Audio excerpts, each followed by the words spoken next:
নমস্কার বন্ধু, তুমি কি গরিব আর গরিব থেকে অমির হতে চাও? তাহলে তুমি একদম ঠিক ভিডিওতে এসছো।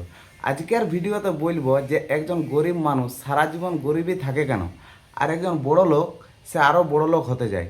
তাই ভিডিওটা না স্কিপ করে শেষ পর্যন্ত দেখো। তো চলো শুরু করা যাক।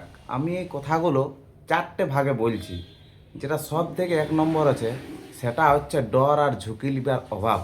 আমাদের দিকে একটা কথা আছে না, ডরালেই তো মরলি।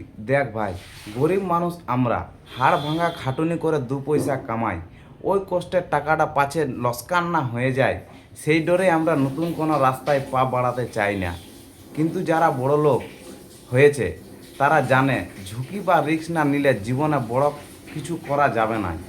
তারা দু পয়সা হারাবার ভয়টা কাটিয়ে একটুকু আধটুকু ঝুঁকি নিতে জানে বলে আজ তারা অনেক আগে বেড়ে গেছে। আর দু নম্বর যেটা হচ্ছে, সেটা হচ্ছে যে সময়ের দাম। সময় কারো জন্য থেমে থাকে না। গরিব মানুষ নিজের সময়টা অন্যের কাজে খাটিয়ে অল্প টাকা পায়, আর যারা চালাক বা অমির লোক তারা নিজের সময়টা এমনভাবে কাজে লাগায় যাতে তারা ঘুমালেও তাদের টাকা বাড়তে থাকে। আর তিন নম্বর যেটা হচ্ছে, সেটা হচ্ছে মেলামেশা আর পরিবেশ।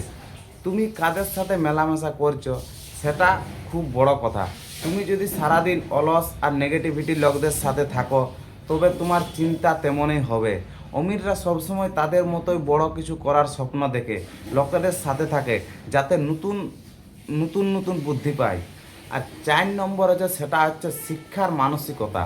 অনেকভাবে স্কুল কলেজে শেখা মানেই সব শিক্ষা শেষ, কিন্তু ভাই জগৎটা অনেকটাই বড়। যারা আরও উপরে উঠতে চায় তারা নতুন নতুন কাজ বা টেকনিক্যাল শিখতে কোনোদিন লজ্জা করে নাই। নিজের হাতের কাজ বা বৃদ্ধি যতই বাড়বে টাকার থলি ততই বড় হবে। তাহলে বুঝলে তো বন্ধু, শুধু গায়ের জোরে খাটলেই হয় নাই, একটুকু মাথাতেও খাটতে হবে। নিজের চিন্তা বদলাবে, দেখবে অভাবও একদিন দূরে হবে। ভিডিওটা কেমন লাগলো কমেন্টে জানাও, আর ভালো লাগলে নিজের বন্ধুদের সাথে শেয়ার করে দিও। দেখা হবে আবার পরের ভিডিওতে, ততক্ষণে বাই।